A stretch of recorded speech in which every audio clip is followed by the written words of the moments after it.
Бир канча жумушту баштап, бирок убакыт тартыштыгынан улам азап тартып келаткан мага окшогондор болсо араңыздарда бул видео как раз сиздер үчүн. Анткени мен өзүмдүн тайм менеджмент же болбосо убакытты туура пайдалануу боюнча пикирлеримди бул видеодо сиздер менен бөлүшөм. Видео жакса лайк басып, жакпаса каналга катталып кое бериңиздер достор.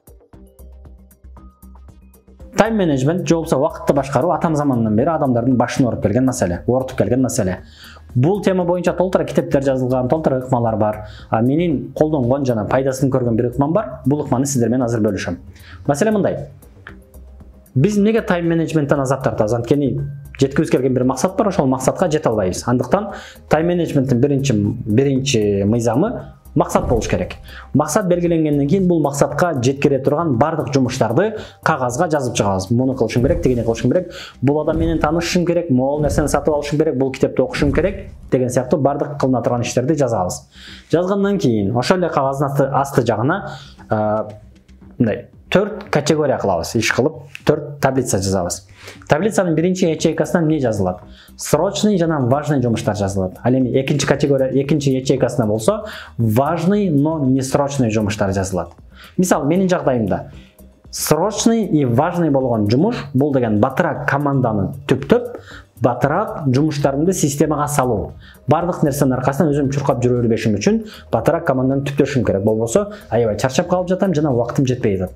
Ал эми экинчи ячейка болгон важный, но не срочный болгон категорияга мен азыр кылышым керек болгон нерсе компаниянын орг структура деп коет. Компаниянын структурасын белгилеп, азыр как раз IT компания куруп келе жатам. Ушул IT компаниянын структуралары эмне болуш керек? Финансист болуш керекпи, маркетолог болуш керекпи, таргетолог болуш керекпи деген сыяктуу бардык структураларын чыгарып, бул структураларды азыртадан баштап түптөй баштау.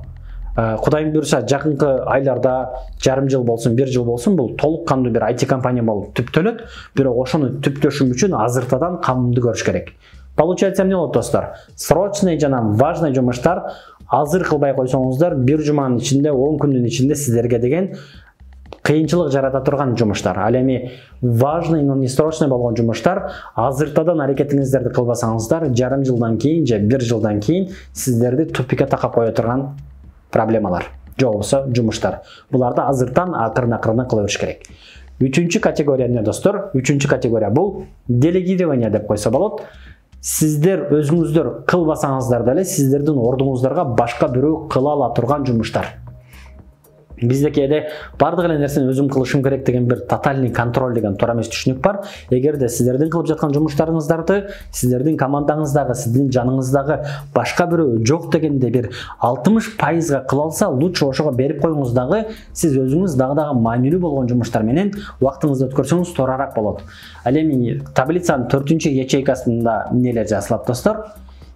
Биздин максатка баратканда бизге тоскоол болуп жаткан азыркы биздин жумуштарыбыз, биздин арылышыбыз керек болгон нерселер. Айталы, кээ бирлерибиз түн бир убакка чейин жөөлүү себеп жок болсо деле басып жүрө беребиз. Жөөлүү себеп болсо түшүнөсүң, бирок жөөлүү себеп жок болсо түнү менен уктабайсың, эртеси күнү жумушка уктап каласың, же эртеси күнү энергияң жетиштүү өлчөмдө болбойт, эртең күнүңдү да профукать этесиң, жыйынтыгында деген бир күнүң бардыгы мусорго кетет. Эмне болот? 4-чү категориядагы арылышыңыздар керек болгон жумуштардан арылбасаңыздар, срочный болгон жумуштардагы, важный болгон жумуштардагы, делегированиядагы бардыгы текке кетет деген сөз достор. Албетте бул тайм менеджмент боюнча толтура ыкмалардын бирөөсү гана. Эгерде бул ыкма сиздерге жаккан болсо, же болбосо бул ыкма боюнча сиздерде кандайдыр бир пикирлериңиздер бар болсо, албетте видеонун астына комментарийге жазып койсоңуздар болот.